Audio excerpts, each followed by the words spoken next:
We're just trying to see if we can get. Oh, there we go. Oh, you got it. Yeah, I honestly have no idea how.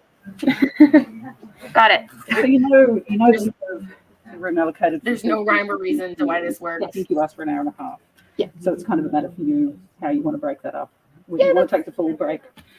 Yeah. I'll leave it to you, to your discretion. Yeah, we'll do the first part in the first hour, and then we'll take a break, and then we'll do like the coding activity after. Yeah. Thank you. Maybe just let people know that's the plan. Yes, for sure. All right, Laura. So I guess, are you ready to get started? I'm just going to do like a brief introduction and tell people, what our plan is, and then I'll kind of move it over to you. Does that work? Sounds great. Okay, so I'm going to put the volume up now.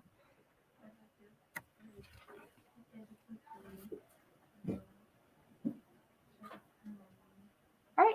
Hi, everyone. Thanks so much for coming. We'll get started. So my name is Marta Maslej, and I'm a postdoctoral fellow at the Center for Addiction and Mental Health, which is a psychiatric hospital in Toronto in Canada. And today we'll be presenting our tutorial on an intersectional approach to model construction and evaluation in mental health care. So it just focuses on some of the topics we've been thinking about at our hospital.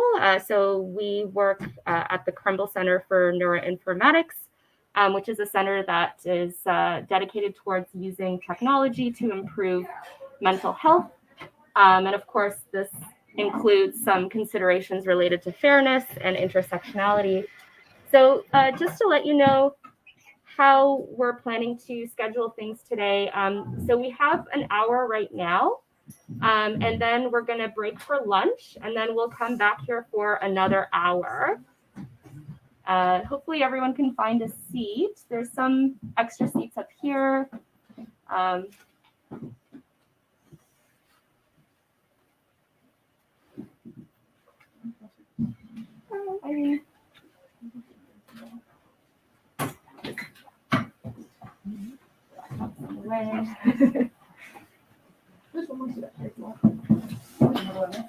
Yeah, there's lots of chairs.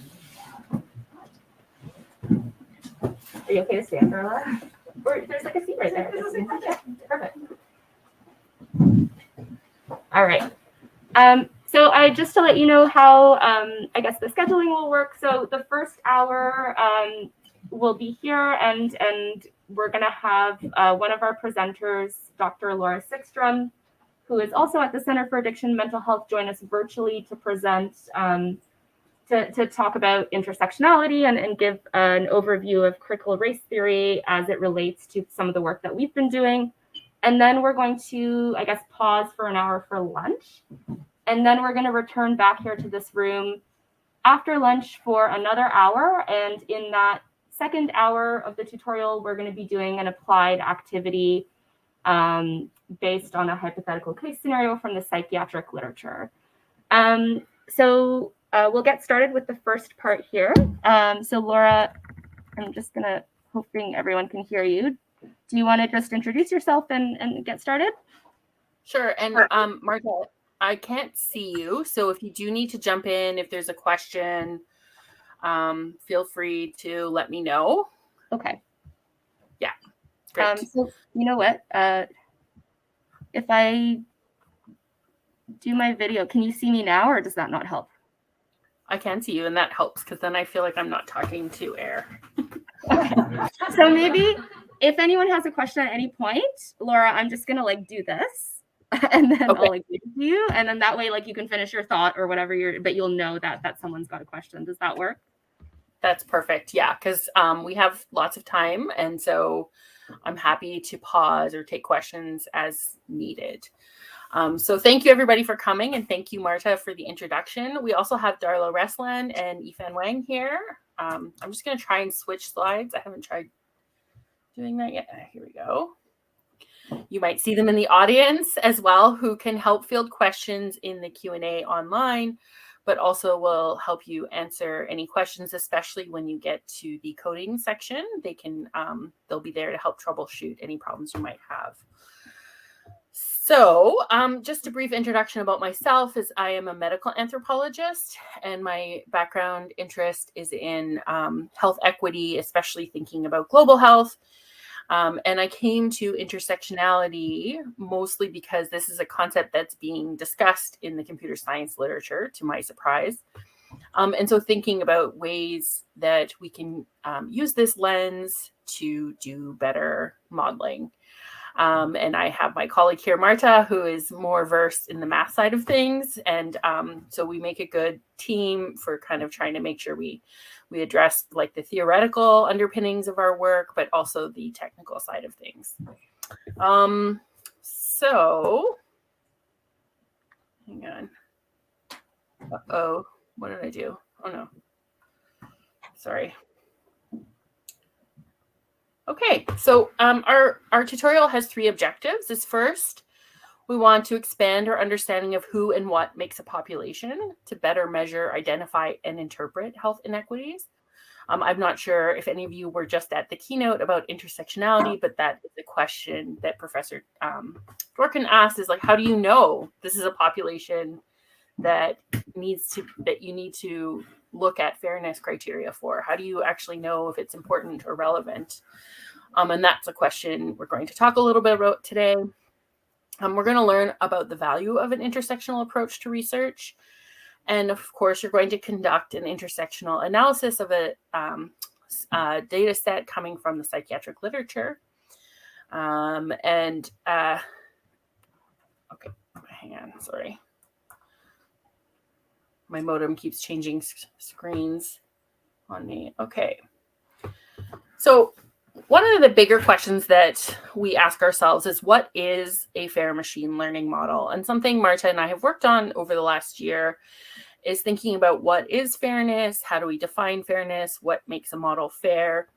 And through our work, we did a synthesis of the literature. We found that there are basically 3 pillars for fairness, and they are transparency, impartiality, and inclusion. And really today, we're only going to be talking about the impartiality component of fairness, but of course, these other components are equally as important. And so when we talk about impartiality, we're talking about bias, inequity, discrimination, and often this occurs at systemic levels that aren't always obvious to the people, the humans that are a part of that system. So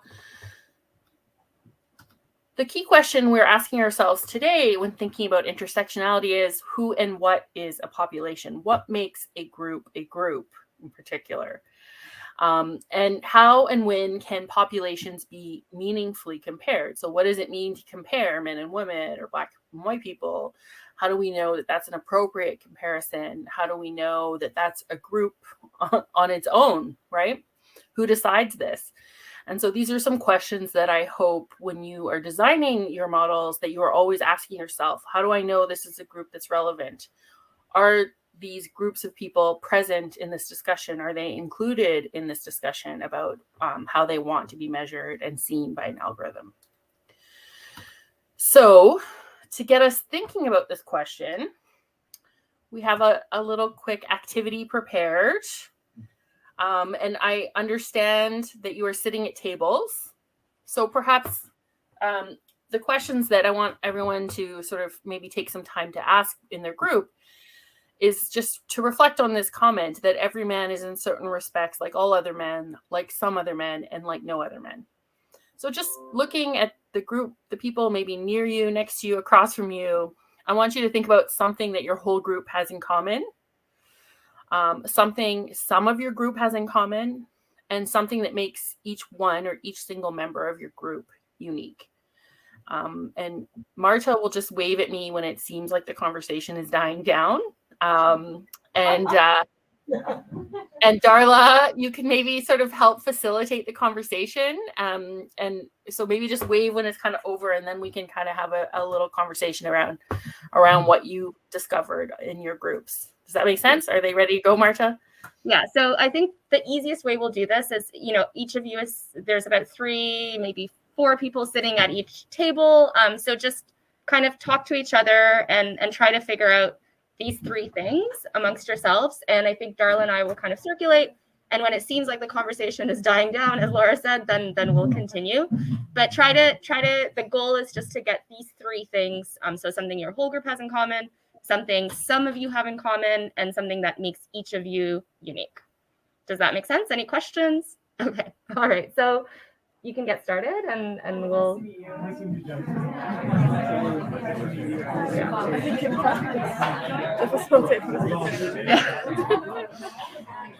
Oh, Yifan's got a contribute. I think this is also nice now that I think about it at the beginning of the conference. It's actually kind of nice to give people like a reason To talk. Yeah, that's true. That's a great idea. Yeah. Oh, Laura says I can hear the group. I should hear them. I was thinking, if I joined Hop-In, would I be able to put my camera here? Like, so if she wanted to actually see the group? I don't know. Yeah, because she said yes. she wants to. But I don't know if I would be able to actually, like, stream to because I don't think the virtual participants, like people who are watching, are able to share any video. No, so I have to use that computer. Yeah, I'm not sure I understand how you, like, what do you mean? How well, like, this computer is just, like, facing the classroom. Oh, okay. So if we just turned it on to pop it. Okay, the only thing I'm thinking about, which is, so Laura asked us to take photos, but it says specifically in the rules that do not photograph or take videos unless you ask people for permission. Oh, yeah, so I'm wondering, understood. that's my only concern about that is, like, how many people are there? I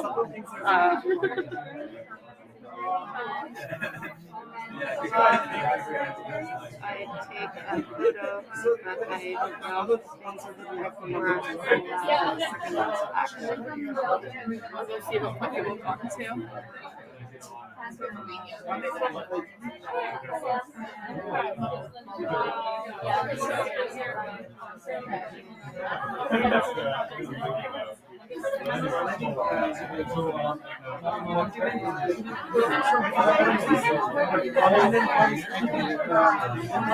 I'm gonna go facilitate a little. I'll be back.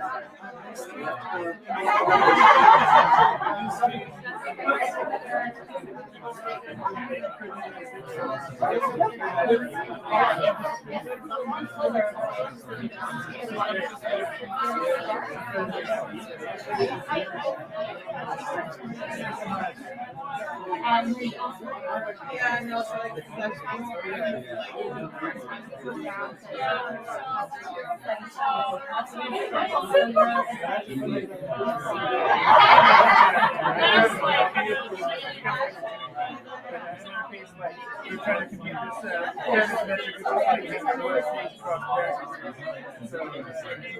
think it works well enough for that. And also because we take the data,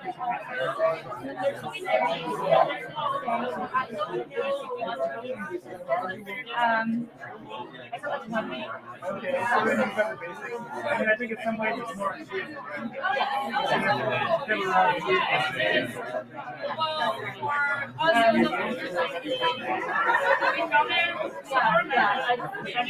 I think people are enjoying the activity, Laura. It's unfortunate that it looks like we have moderators or online attendees. I can't tell. Oh.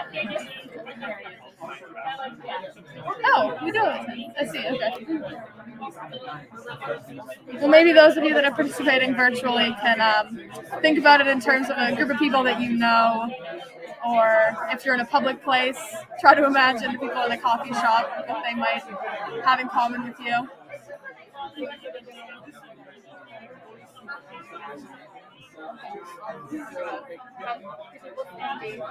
Like some groups are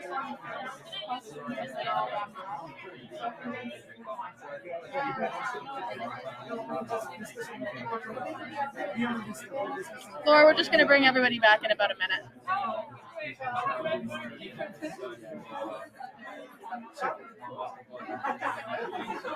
Yeah, because I think I have a lot of things to say.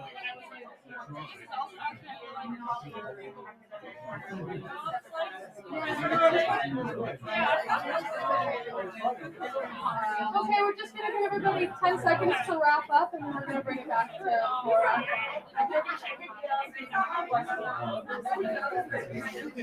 Yeah, and hearing conversations about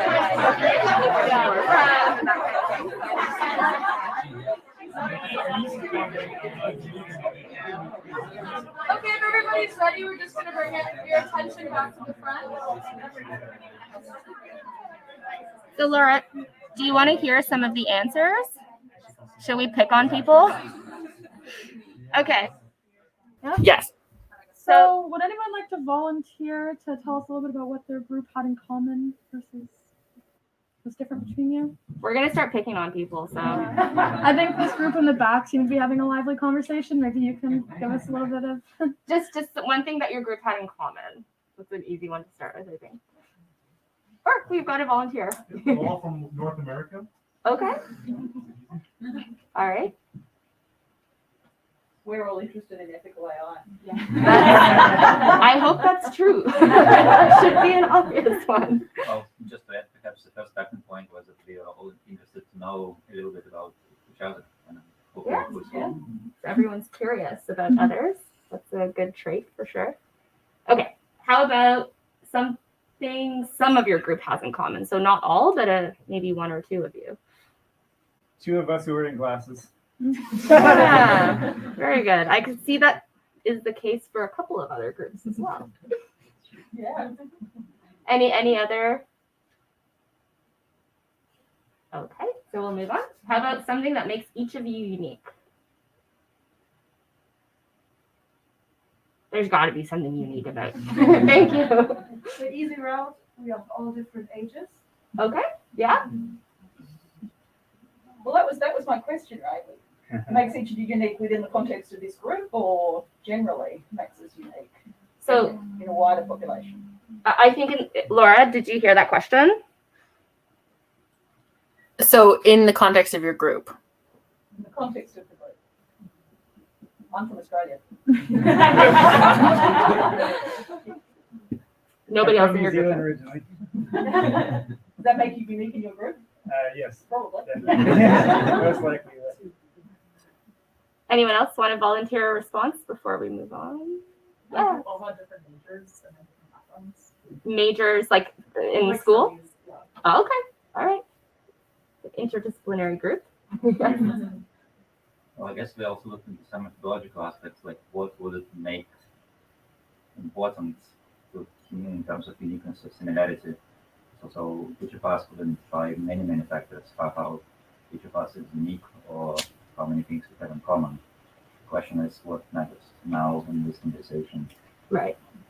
Yeah. So that's a good question. I think in the context of this was a very simple activity just to get people talking to each other, but also to start thinking about this issue of intersectionality. Laura, did you hear that comment? I did. So how do you figure out what matters? Because of course, what people have brought up are in some ways arbitrary, like wearing glasses, or we all like ice cream if you're looking online, or but you know, some of these things actually really matter. You know, what city you grow up in actually can have a huge impact on your health long term. Your gender, your educational background, your all of these things can be proxies for things like class or nationality or citizenship, which we know impact health. So how do we make that decision? What makes a group a group? Well, to some extent, some of this work has been done already for us, right? That there are legal categories that we'll talk a little bit about, but also we have a lot of research in public health and disciplines like sociology and anthropology, which tell us which group characteristics likely matter and for which illnesses, right? So for me, I have a background in HIV. We know that gender plays a huge role in access to HIV care, for example. We also, if you're going to look at children, household composition really matters. So this is very much based on a decision and a conversation you have to have within a research team, ideally with individuals who are affected by the condition that you're talking about. But we'll get to that in a minute. All right. So if there are any more questions or comments about this simple activity, we can move on. Move on. We're all good? Yes. Okay. Great. I wish I was there. Thinking about intersectionality, I'm not, because I'm a parent and I didn't have childcare for this week. So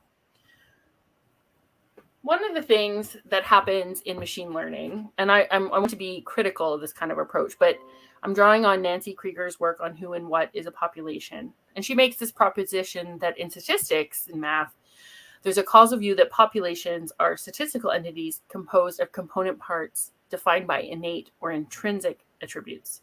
Of course, this becomes problematic when we start comparing things like gender or race. But where she says that this concept comes from was originally a physicist called Adolf Quetelet, who developed the idea of the average man. And this is a metaphor that he first developed in statistics to identify stars in the sky, right? So that's to identify a mean, an object, which is actual physically intrinsic thing. And he applied it to human beings, which perhaps it can be argued are not objects like stars, right? And so from this concept of the average man, we have the body mass index, which if anyone here knows the history of the body mass index, we know it's a racist number that doesn't really accurately reflect health in a meaningful way, but yet it gets used all the time. And so, she's really challenging this assumption that populations are intrinsic or have intrinsic or innate attributes that we can then measure and map onto in this statistical way. So just to point out, she's like, right, for a star, the location of the mean referred to the location of a singular real object, whereas for a population, the location of its population mean depended on how the population was defined. So I think thinking about your groups, of course, your groups are arbitrary, the groups that you made up. And of course, what you all had in common is in some ways about the kind of people you just randomly got to sit next to, right? But here's just a simple example of how this can play out. If you look at this graph from a BBC article, you see something on height, height, which some people might think of as being genetic, right? They've done a number of interesting things here to think about different kinds of intersectionalities. Maybe someone can point them out. Like, in what ways here are we seeing populations defined or groups defined?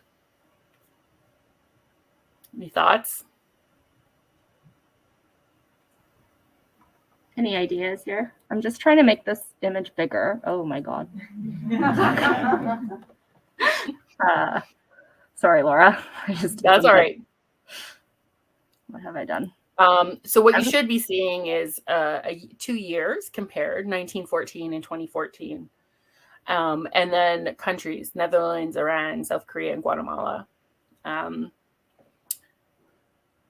And also for some of these cases, it's for men, and some it's for women.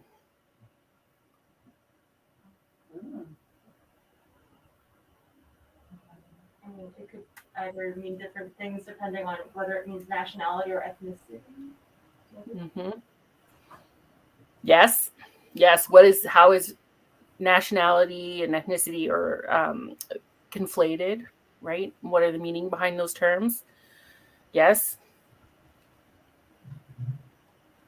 Yeah, impacts of immigration would be significant. Yeah. Yeah. So of course, in a world with people moving all over all the time, what about the age distribution? So age isn't here. It's not mentioned. You can assume they're adults. So this is looking at average adult height. But I think what's interesting about this too is it's looking at something that you might consider intrinsic, like height, but comparing it across time. And this kind of speaks too to the fluidity of population health and how health can really vary on a huge number of factors and over time. So looking at this, you would guess that this is about nutrition, partially, nutritional changes. But when you look at the comparison between men and women, it could also be about gender rights and gender equality, right? And that perhaps gender equity has impacted the average human height or in women's height in different places because of changes in that construct. So I think what I'm just trying to get at here is that how we define a population is important, right? And that how we set the bounds of that population is very clear, because the mean is not intrinsic. It's just not a natural thing that arrives in the center. It's defined very much by how we decide which group we're going to focus on, especially when we're doing intersectional comparisons. Are we looking at women? Are we looking at men? Are we looking at girls, youth? You know, how exactly are we going to break down these categories? And again, it's often a very complex conversation between of different groups of experts. All right. Any other comments or reflections before we move on? Oh, yep. I have a very, very quick question because I just got confused. Like biggest height gain, what do you mean by biggest height gain? Like you pick the tallest person and then you measure the two different tallest person and that's it? Or? That's a great question. Laura, any thoughts? So I think with this article, what they have done is looked at average heights over time. So average height, right? So the mean. So if you took the average person in Korea in 2014, their average height would be 162 centimeters. But in 1914, it would have been 142 centimeters. Sorry, for the average woman. So. Oh no. No. Maybe this is just like the worst data visualization ever. Yeah, the gain is the confusing, I think. Oh boy. 1 second. So I'm trying to figure out if this is something that Laura's experiencing or. Well, just to answer that question while Laura's gone, I think that you can assume that this is not the total data set that they used. And I think they did this for all countries. And so the comments at the top are taken from those countries, which different groups had these attributes. So out of all the countries in the world, Iran had the biggest height gain between 1914 and 2014. That's how you should be interpreting that. For men, right? For men, exactly.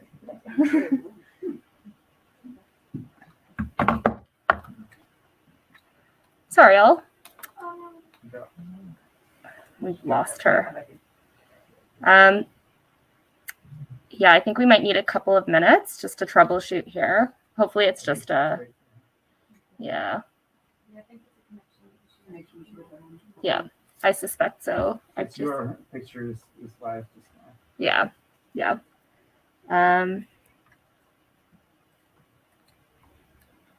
Yeah, we'll just pause for a few minutes. Just as a quick follow-up business waiting. Are you familiar with the data set? Oh, like... This one, no. She was using it as a... Because I'm also curious, because like I think a lot of people will face the same problem, which is like that's 19 to 14 data set. Mm-hmm. Like how do we actually, or anyone, to actually be sure that that data set is valid, cover a population with location, and et cetera, Right. Yeah, I'd be curious. Yeah, I would also be curious to know what like the source of that data is. And I'm assuming it's some sort of like a census or kind of data, but it's hard to know about the like how valid it is and how generalizable it is and how many people were sampled. Especially if people are worried about like if you're an illegal immigrant, if you want to put your name in the census, but those kinds of biases could creep in. Absolutely, yeah. There's a lot of ways that citizenship and immigration impacts like who gets included. Absolutely.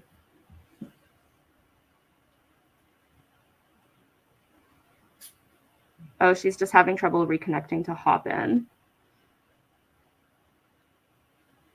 Yeah, my apologies, everyone. It'll just be a few minutes. It's the nature of remote connections.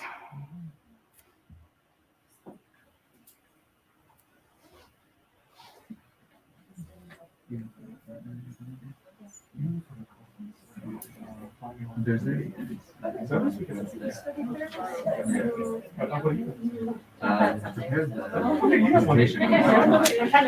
not sure how to smoke anything. Yeah.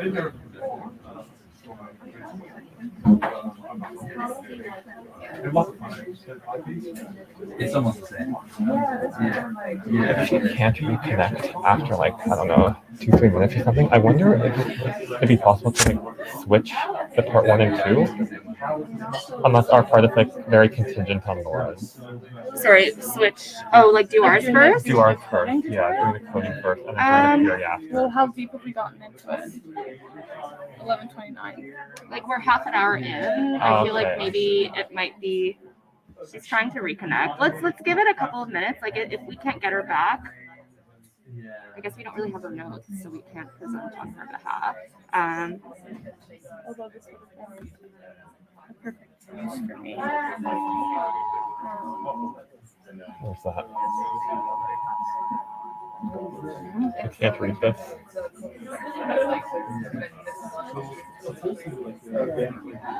Public safety. I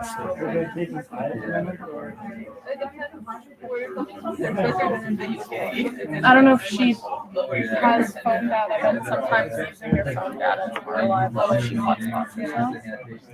I think we're getting her. Thanks, Laura. No problem. All right, let's try this again. All right. Know when you're ready, and I'll wrangle everyone in. Okay, I think I'm ready. Okay. All right, everybody.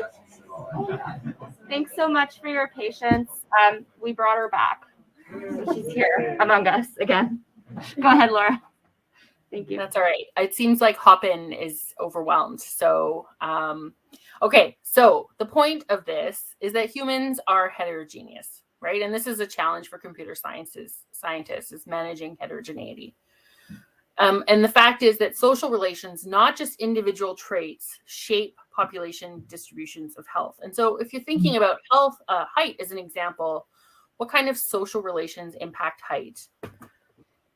Social, political, economic. So not just your genetic propensity to be tall, let's say, or short. Any ideas on what might impact height? Nutrition. So nutrition is a big one, Laura, I think. Right. But nutrition is like, what are the social facts that might affect nutrition, let's say? Resources. Social, political. Resources? Did you get that one, Laura? It was social and economical resources was an answer. Right. So that can really vary by age or gender, as an example. What was the second thing you said? So, cultural factors. Cultural factors. Right. So like dietary choices, values placed on food, so on. Yep. Industrial advancements. Did you get that one, Laura? Yes. Industrial advancement.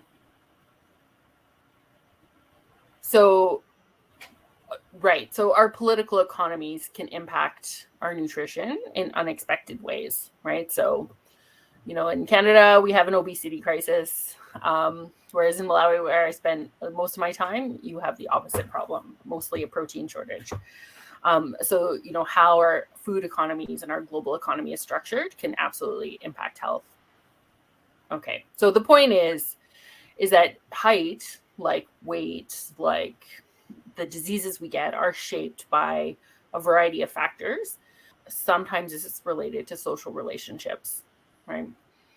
And this starburst is, you know, the same average man characteristic, but shown from above, right? And what you see is that in the middle, the people, you know, this might be the thing that everyone in that room has in common. So likelihood that most of the people, in fact, have gone to university. So that says something about class, perhaps, and education of the group of people in that room. And then the further you get away from the center, the less like you are, the less likely a design or an intervention is going to work for you.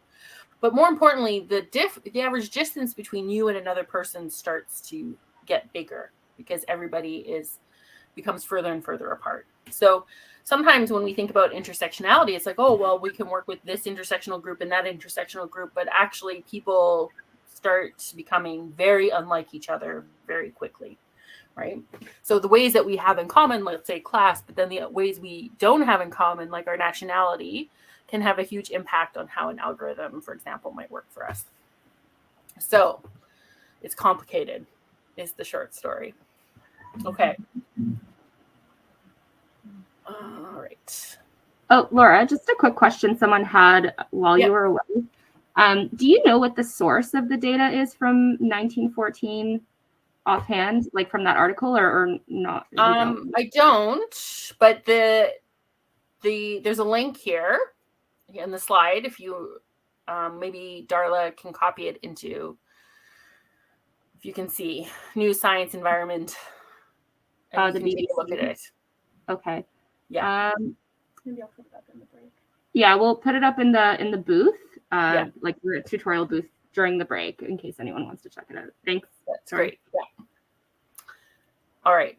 So instead of thinking of populations as intrinsic static characteristics like Black people and white people, let's think about populations as dynamic beings constituted by relationships, both among their members and with other groups, that together produce their existence and make causal inference possible. So this is a lot to take in, but what it's saying is that groups are dynamic, they're fluid, they're shifting.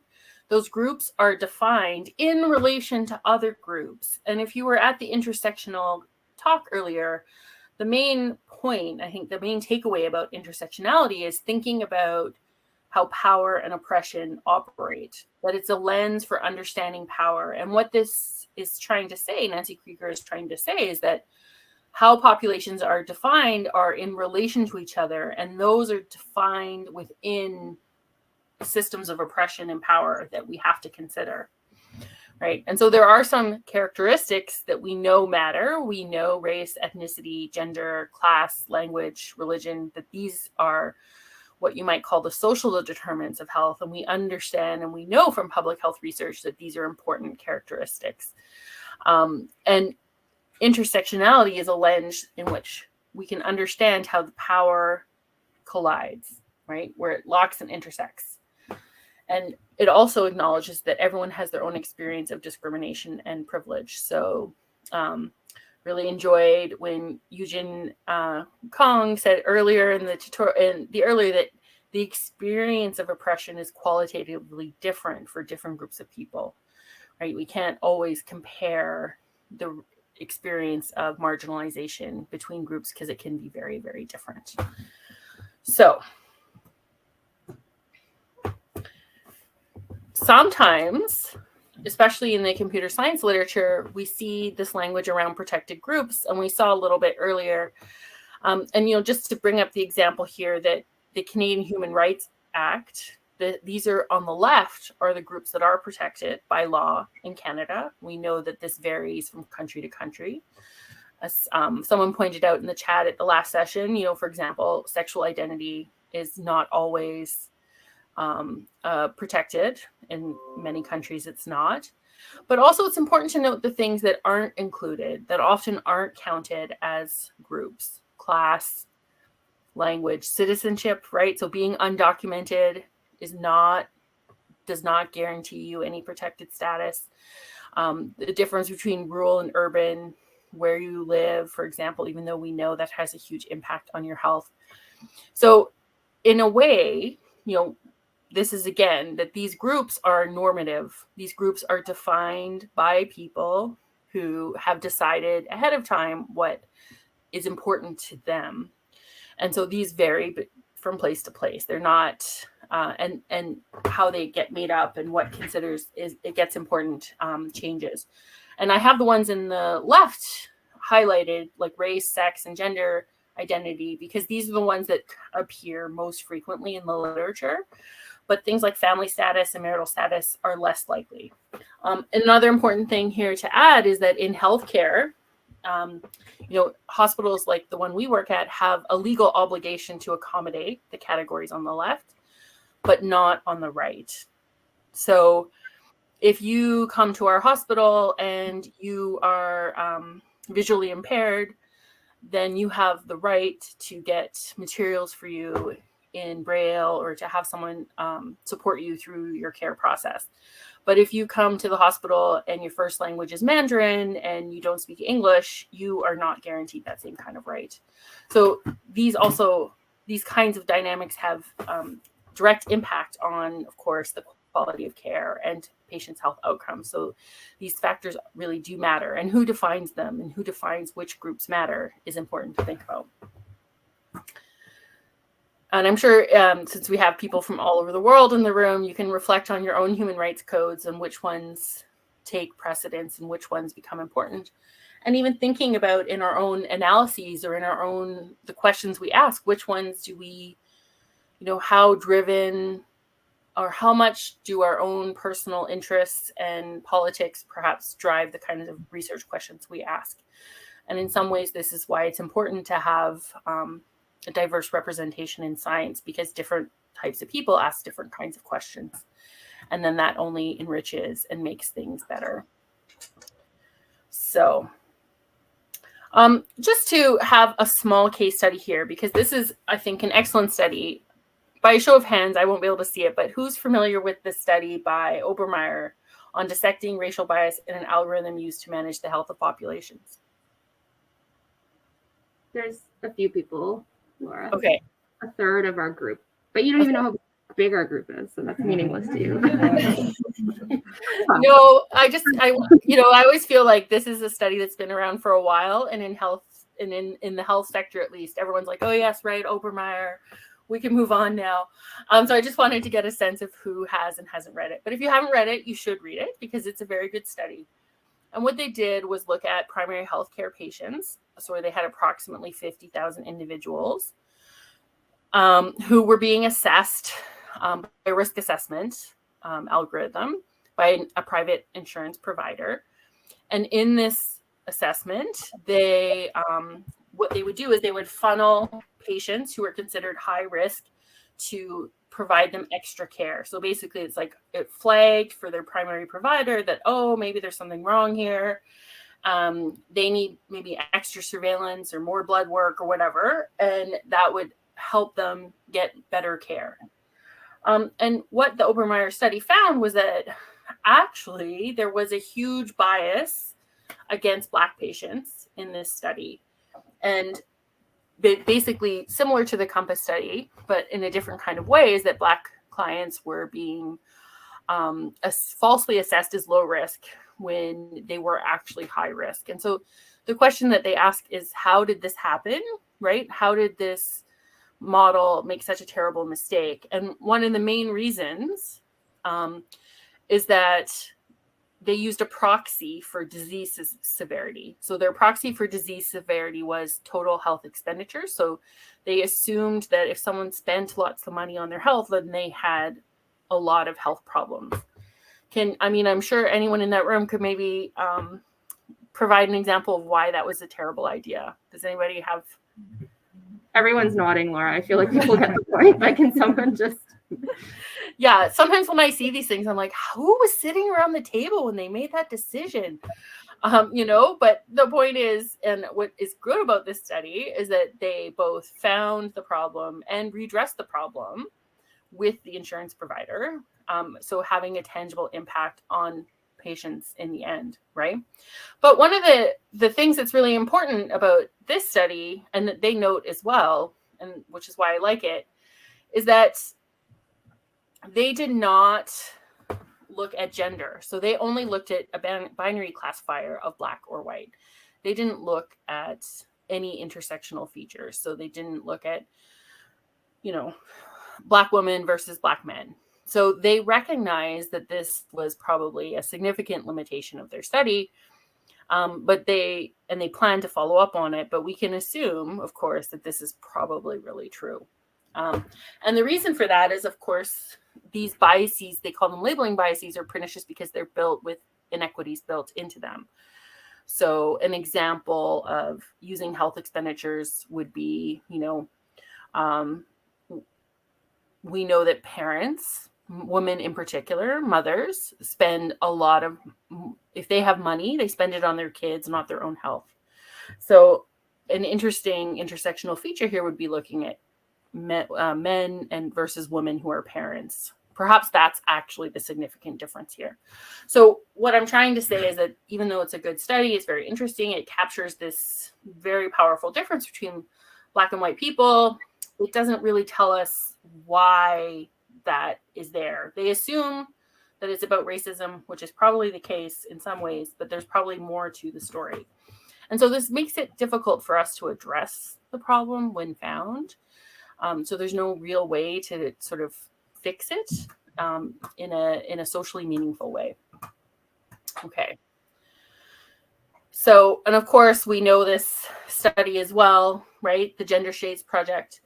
So, again, a very powerful study. But with the Obermeyer studies, they didn't consider, how race intersected with income, gender, family status, or so on. And that this is a huge limitation of the study. So just to end a little bit on intersectionality and its roots is that, of course, Kimberly Crenshaw was the person who coined the term intersectionality, but the notion of intersectionality goes back nearly 200 years to the Black suffragette movement. So essentially, women in North America were fighting for the vote, but it was white women, and Black women were left out of this vote, out of this push to give women the vote. And so there was a lot of Black activists and scholars around that time saying, well, what about us? Like, don't I matter? Aren't my concerns that matter?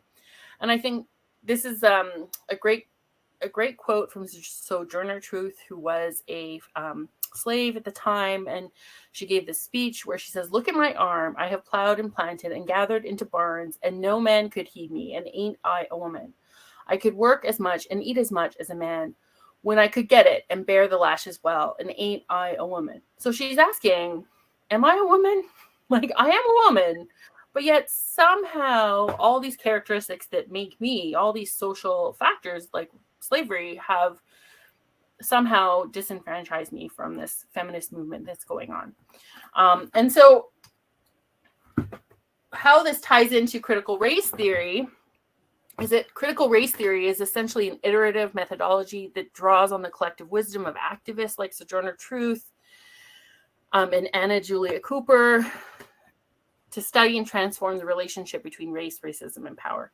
Intersectionality is one tool within the critical race theory toolkit. It's the one we're focusing on today, but there are other ways that we could talk about this. And the main point we want to get across here is that how we define a group of people matters.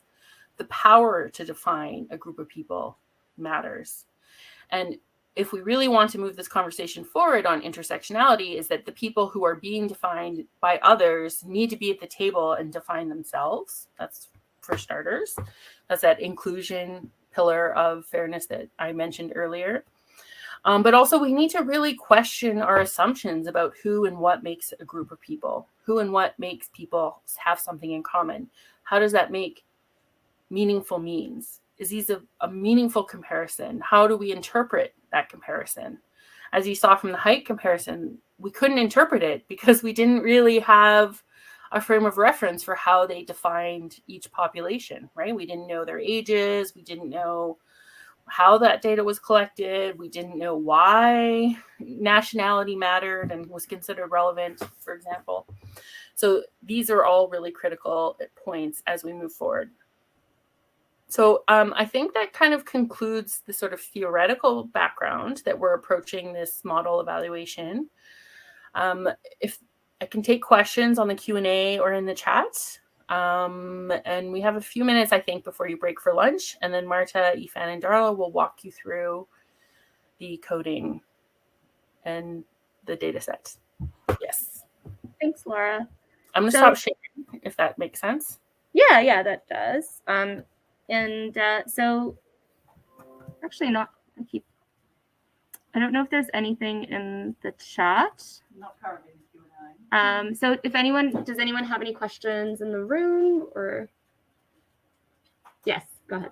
What environment are we going to be using for the coding exercise? Oh, good question. So we have 2 collab notebooks available in the booth. One is R and the other one's Python. So both are available. The code is very similar for both. So you can just follow along using whatever programming language you feel most comfortable in. But I think we're going to showcase the Python notebook just because Yifan made it and it's very nice. It's not to show favoritism towards Python because R is great too. Yes. In the slide, there is some notes say that like populations are dynamic in the sense that the causal inverse is possible. Could you please elaborate what that means? So I think it's one of the earlier slides, Laura, that it's the on the population section. There was like a slide about the causality, I think. I mean, populations are dynamic. Yeah, the populations are dynamic. Do you want to maybe pull that up and elaborate on it a little bit?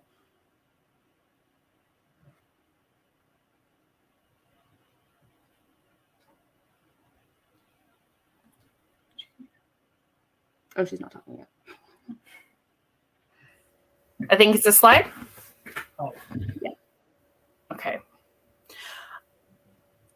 So I think a good example of how populations are dynamic is gender identity, right? So thinking about how gender has been defined within the last 100 years and how gender identity is defined in cross-cultural context is so varied. So that is a dynamic population. In 50 years, I don't really know where we'll be on the gender front, right? And that's because there are lots of social changes, political changes happening that influence how and when groups of people define themselves in different ways. And so, it's really hard to say. And so this kind of lends itself to opening up our minds to thinking less about humans as stars, as these stable constructs, stable blank slates that we can then just measure uncritically by picking things like sex as a stable construct. And instead thinking about these relationships, these power dynamics, these systems that shape people and their identities. So it's kind of a change of mindset. It's like, okay, so humans aren't these stable things that we can just like compare like apples and oranges, but humans are actually incredibly diverse, varied, changing, which makes comparison really challenging, right? And because the goal here for a fairness assessment is to make a meaningful comparison between 2 groups of people. But how do you know you're comparing the right groups of people? How do you know that's a meaningful comparison? There are some that seem really obvious, like men and women, right? But as you get further and more fine-grained about it, it can become harder to see the difference or the importance. Yeah. Can you also provide the example of the hurricane, and was it Puerto Rico, and how people started identifying differently based on what happened? I think you explain it better, but that might be a good example to use here maybe. Right. So another second example, and this is a really recent one, and you can find the article by Yarimar Bonilla, Bonilla. So it looks at the most recent census data from Puerto Rico. And they found that there was a 72% drop in the amount of people the amount of Puerto Ricans identifying as white. So I know at some point someone said, what happened? Did all the white people move away? No, all the white people did not move away. They just no longer thought of themselves as white. And what could cause such a seismic shift in how people see their racial or ethnic identity? Does anyone have an idea of what happened? Oh, yeah. the U.S. response to the recent hurricane? Yeah, absolutely. So essentially, the U.S. abandoned Puerto Rico, and Puerto Ricans realized, okay, I don't think we're really white in this like global landscape, and they redefine themselves as Latinx. And so that's a population national level of a group of people collectively deciding and changing their racial identity. So these things are very, very dynamic and not always predictable, right? Who could predict a hurricane would have such a huge impact on how people see themselves and define themselves? But it did. And so this is why it's really important to think about and work with we think of as domain experts, people who understand the social and political landscape, so that those populations that you are selecting are meaningful, that they make sense to the people that you hope to help, right? Ideally, that you're trying to support and achieve fair outcomes for. Did that answer your question? Thanks. Yes, go ahead. I follow up on that because I don't think we touched really upon the causality part of the question. Is the goal then to make a causal, try to attempt and make a causal graph with the experts to then do causal inference? Is it to do causal discovery of some of those variables? Because most of them are unobserved. Like when we have a data set in machine learning, all those factors, we typically, like even getting access to demographics and especially intersectionality demographics, we typically don't have access to that. So like I think like it's a nice framework, but how can we like operationalize a bit this, especially interested in the causality part of it? Yeah. Did you get that, Laura? Yeah, I mean, it's the elephant in the room, right? When it comes to intersectionality, is that, especially with machine learning, is that the data is just not there. And Marta can tell you about a project we're working on, which has similar challenges. We started with 36,000 patients. Yeah. Right. Yeah. So so in this particular study, we're interested in understanding how the way that clinicians assess patients for a risk of violence or aggression, whether these assessments are biased based on demographic features. And so we're in this stage in the project where we're trying to understand how do we create these meaningful groups. So we have demographic data for patients in our hospital, but it's not well filled out. So like some of the variables some of them are even like 70% gone, missing, and we don't really know why. And part of the reason why is because people are in a crisis, like it's in an emergency setting, but who's being left out. They do fill out very comprehensive demographic forms, but some things might not be captured. So we have, gender identity and sexual orientation, but then in the sexual orientation question, we have a lot of people that answer don't know.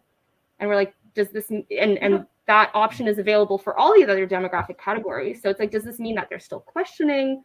Does this mean that, so there's a lot of missing data and it's hard to work with. So one approach we're taking for the sexual orientation question is we want to see if the people who are answering don't know tend to be younger, because this could indicate that they're still kind of questioning things. So that's a way of trying to get at that answer. But yeah, I mean, we don't really have an answer for you. Basically, it's sort of the challenge that everyone has. Yeah. And I have a follow-on question. So meaningful subgroup means that subgroup that for each of the treatments they have a similar distribution of their baseline. I think by meaningful, we just mean, and Laura, you can let me know if this is correct, but it's more of like, what is the question that you're trying to answer? So in our case, we're trying to understand whether this very specific thing, risk assessment of violence or aggression, whether that's biased based on demographic factors. But the way that we're going to create meaningful groups depends on, what the literature says about risk assessment and which groups might be left out. So one hypothesis that we have is that patients with language barriers might actually be underserved by risk assessment because, you can imagine if someone's in crisis, but they're also unable to communicate, this can make them very frustrated and agitated. And so they might be more likely perceived as being at high risk, even though they're just kind of agitated, and that's one of the features that contributes towards risk assessment. So we're very interested in language and citizenship, these kinds of things. So we're going to create groups based on that, just based on like a theoretical approach. What do you think, Laura? Like, what makes a meaningful group is the question, I think. Yeah, I think you answered that very well, is that it is partially related to the question you're asking. And we know in risk assessment, as an example, that, one of the reasons that we think language might matter is that when risk assessments are done,